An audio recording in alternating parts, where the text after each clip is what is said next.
Morning Shadaloo! Aujourd'hui, on va parler des relecteurs woke qui débarquent en France! Mais attends, tes relecteurs woke, c'est pas un peu genre des censures? C'est de la censure, on est dans 1980. C'est pas ça, c'est des censeurs. Parce que non, pas du tout, c'est pas du tout des censeurs, mais ça va pas du tout. Ce sont des relecteurs woke, on les appelle des sensitive readers. Ils travaillent sur la sensibilité des lecteurs qui pourraient être heurtés. Et donc, en fait, ils transforment des phrases qui peuvent être problématiques en d'autres phrases ou carrément ils les enlèvent. C'est de la censure. Ça se discute, mais ça débarque en France. Oh bordel, on n'est pas rendu.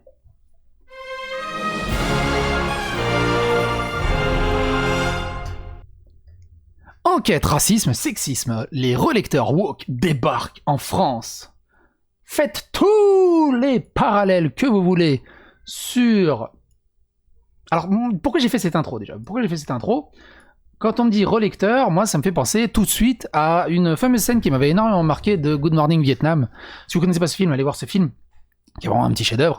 Et en fait, il y avait plusieurs scènes qui ont été extrêmement marquantes où justement l'information arrivait dans les offices et avant que ça passe à la radio, il y avait 2 relecteurs qui étaient là pour censurer certaines opinions, pour modifier certains textes, pour faire passer les bons messages à la radio.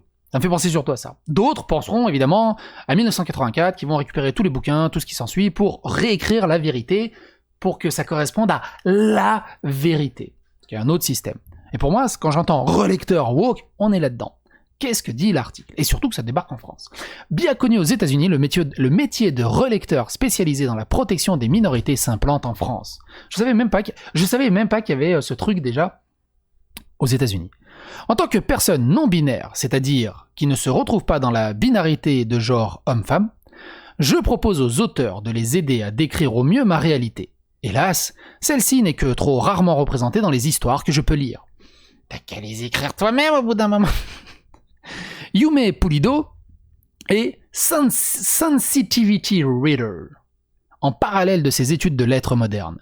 Ce nouveau métier de l'édition correspond à une tâche de relecteur très spécialisée.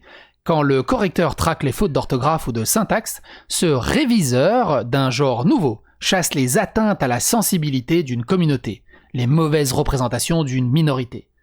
Bien organisée aux États-Unis, cette profession est en train de s'installer en France. En gros, tu fais une œuvre de fiction, tu veux mettre un personnage trop connard dans ta fiction, t'as le relecteur woke, ouais mais là tu vois, c'est problématique là ce qu'il dit là, mais c'est un connard, c'est le but. Ouais mais non, faut l'enlever. Mais c'est le connard, c'est le but, c'est... Non, faut l'enlever.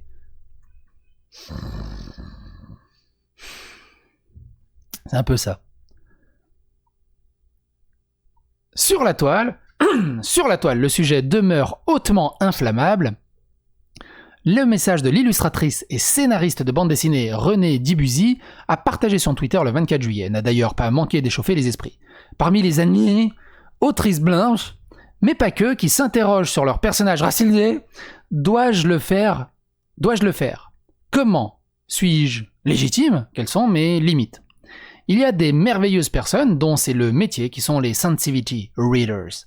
Chargez-les de relire vos manuscrits en focalisant sur certaines thématiques, partagées et aimées. Près d'1 million de fois, ce post a également suscité les commentaires les plus vifs si le sujet divise autant, c'est qu'il questionne les droits et les devoirs moraux du créateur. Ces relecteurs en sensibilité ont pour mission d'inspecter un manuscrit avant sa sortie afin d'alerter son auteur sur d'éventuels passages susceptibles de blesser ou de choquer certaines personnes minorités. Normalement, un auteur, il devrait juste dire « Tiens, mes couilles là, tu peux les gratter si tu veux » et le bouquin sort. Mais malheureusement, ils ont réussi à s'imposer. Parce qu'on a vu d'ailleurs récemment, il y avait même... c'était un autre problème. C'était le problème de la poésie qui a été écrite par une noire pour l'investiture de Joe Biden, qui avait été refusée, dont ils avaient refusé la traduction en Espagne et en Suède ou en Norvège, je sais plus, parce que les traducteurs n'étaient pas noirs. Vous pourrez retrouver facilement les vidéos sur ma chaîne. Ces relecteurs... Et donc ils peuvent choquer certaines minorités, comme les personnes homosexuelles ou transgenres, issues de l'immigration, porteuses de handicap, ou certaines victimes de viols, de violences conjugales ou de harcèlement scolaire. Ils se chargent aussi de pointer ce qu'ils estiment être des maladresses, donc c'est à l'appréciation de chacun, des erreurs ou des clichés. Pendant plusieurs années, cette nouvelle corporation a proposé discrètement ses services via le bouche à oreille, mais elle tente désormais de s'organiser afin d'accéder à une meilleure visibilité. Depuis janvier 2020, un site internet, Planète Diversité, répertorie ses correcteurs d'un nouveau type via un fichier accessible en un clic. On y dénombre pas moins de 142 sensitivity readers francophones. Donc on faudrait demander à l'Académie française si on pourrait juste traduire ça par relecteur censureur, un truc comme ça. Relecteur de censure, un truc comme ça, je sais pas. Trouvez quelque chose, les commentaires sont là, n'hésitez pas, lâchez-vous. À côté du nom ou du pseudo de chacun figurent ses coordonnées, le genre de l'ouvrage qu'il propose réviser, science-fiction, policier, roman, BD, parce qu'évidemment, chacun a sa spécialité, et j'imagine qu'ils doivent se faire offrir aussi les bouquins. Il n'y a pas rien sans rien. Non, j'imagine que ça doit être payant. Et genre la peau du cul. Mais aussi, et surtout, ces domaines de sensitivity reading. Pour l'un, la dépression, les troubles anxieux généralisés, le polyamour, l'anarchie relationnelle ou la transidentité. Pour un autre, la grossophobie, la misogynie ou la lesbophobie. Il n'y a pas d'hétérophobie. Pour un troisième encore, tout ce qui porte à l'islam, le féminisme, l'islamophobie, le hijab. Aucun diplôme ni formation spécifique ne sont requis, ils sont tous autodiag, évidemment. L'expertise et la valeur ajoutée de chaque individu reposent essentiellement sur son propre vécu. Et ça marche, hein, pas besoin d'éducation, de lecture, de s'inspirer, de prendre d'investiguer, d'avoir de la connaissance, de lire des... Non.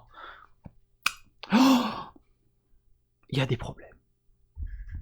Et ça marche. Yume Pulido affirme avoir reçu près d'une dizaine d'appels. IL, l'usage de ce pronom neutre issu de la grammaire inclusive, était la condition pour que Yume nous réponde. Sinon, elle répond pas.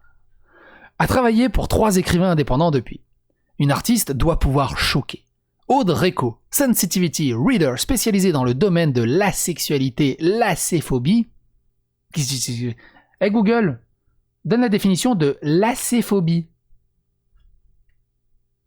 Selon Wikipédia, l'exakosiwa exaphobie, littéralement, peur du nombre 666, en grec ancien.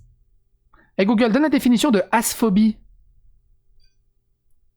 Voici un résumé proposé par le site larousse.fr. Crainte angoissante et injustifiée d'une situation, d'un objet ou de l'accomplissement d'une action. Aversion très vive pour quelqu'un ou peur instinctive de quelque chose, avoir la phobie de la foule. Je suis pas sûr que ça soit ça, mais bref. Attends, parce que ça me trigger. Qu'est-ce que c'est l'asphobie? Asphobie. Rejet des personnes asexuelles. Ah putain, mais asexuelle phobie, à la limite, asphobie. Ou alors, tu sais, c'est les mecs qui détestent les aces au tennis. Ace, oh non. La bistro-romantisme, pour ceux qui aiment les bistros, et les bibifoques. Affirme avoir déjà fait relire certains passages de ses propres livres à des personnes concernées. Lorsque j'écris une scène qui traite du racisme ou de handicap, j'ai besoin de savoir si je ne suis pas moi-même victime de mes propres biais en tant que personne non racisée et valide. Parce que tu vois, le blanc, c'est pas une race, le blanc. On n'existe pas, c'est transparent. C'est homo micro, on l'a plus blanc. Argue-t-elle, soutenant que tout un chacun est susceptible de véhiculer des préjugés malgré soi. Par contre, d'avoir des préjugés sur le fait que les blancs doivent tous mourir, ça marche. Et la jeune femme de regretter que ce métier essentiel à ses yeux soit si mal perçu en France. No shit Sherlock. Même incompréhension chez Yume Pulido. Je ne vois pas en quoi il est problématique de dire cette manière d'écrire ou de raconter nous blesse. Alors, s'il vous plaît, arrêtez. À l'autre hémisphère du débat, Caroline Forest, auteure de Génération offensée chez Grasset, pointe les dangers de ce nouveau métier.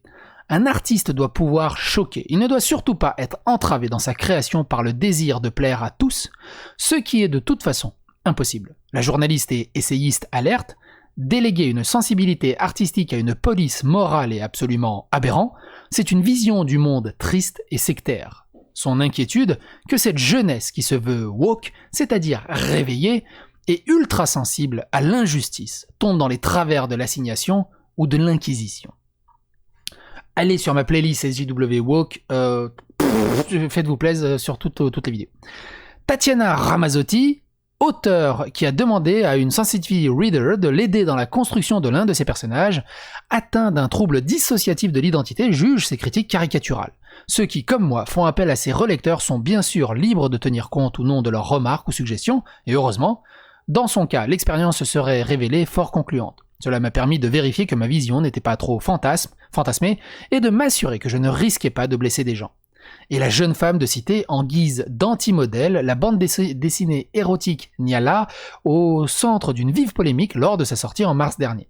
Une parodie de BD colonialiste des années 50 qui en reprend les clichés dans laquelle les évangélisateurs et leur société dite civilisée sont tournés en ridicule. A tenté d'expliquer la maison d'édition Glénat, bien en peine de calmer la colère de ceux qui y voyaient une offense faite aux personnes racisées et aux femmes. Une pétition lancée sur internet réclamant la suspension de la BD a recueilli plus de 4700 signatures. Je crois que j'en ai entendu parler de cette... Il n'y a même pas de photo de la BD. Ah non, ils mettent une photo vers la cancel culture, super. La résistance des éditeurs. Pour Jean Pacchioli, directeur général de Glénat, pas question de céder à l'intimidation et à la tyrannie des réseaux sociaux en faisant appel à des précenseurs, que seraient les sensitivity readers. D'abord parce qu'il convient de respecter les auteurs dans ce qu'ils ont à dire et dans la manière dont ils ont de l'exprimer, explique-t-il. Ensuite, l'éditeur doit rester le garant de ce qu'il publie. Celui-ci est parfaitement à même de veiller à ce qu'un texte ou un dessin ne porte pas atteinte à la dignité humaine, ce qui est évidemment notre limite. Jean Pacchioli affirme avoir reçu énormément de marques de soutien, notamment de la part de « Va te faire foutre ». Merci. Mon PC est en train de mourir. Vraiment. Vraiment. Genre, faut que j'en achète un autre. Je suis en train de regarder pour en acheter un autre. Parce que celui-là, il commence vraiment à être vieux. J'en étais où? Je sais plus où je suis. D'abord parce que celui-ci a John Pacchioli, Niala, John Pacchioli affirme avoir reçu énormément de marques de soutien, notamment de la part des acteurs du livre, au moment de l'épisode Niala. Nous avons la chance de vivre dans une démocratie où tout le monde peut s'exprimer. Je me battrai toujours contre cette manière de vouloir supprimer, annuler des choses qui ne nous plaisent pas, insiste l'éditeur. En France, seules quelques rares maisons d'édition spécialisées ont pour l'heure officiellement recours à ces types de relecteurs, parmi lesquels Noriturfu, Scrineo et Hakata. Je ne les connais pas.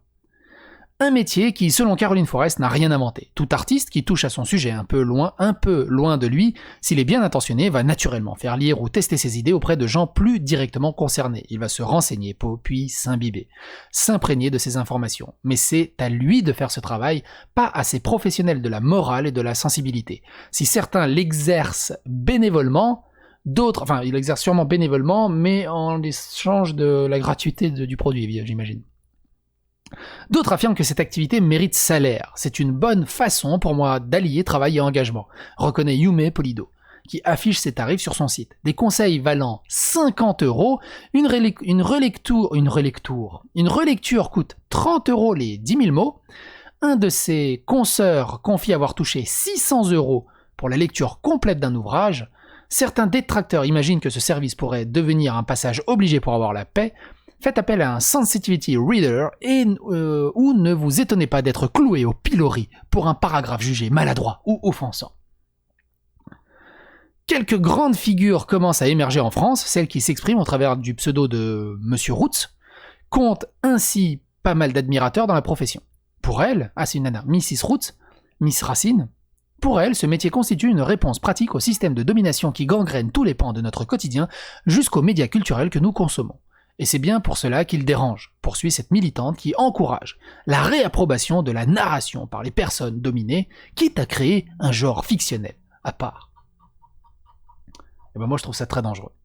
N'hésitez pas à donner votre avis, votre opinion, n'hésitez pas à phagocyter l'algorithme sur YouTube. Alors j'ai pas de relecteur sur mes vidéos. Vous savez qu'on me l'a déjà proposé, c'est vrai ça. Mais c'est vrai que j'y pense maintenant. Petit parenthèse.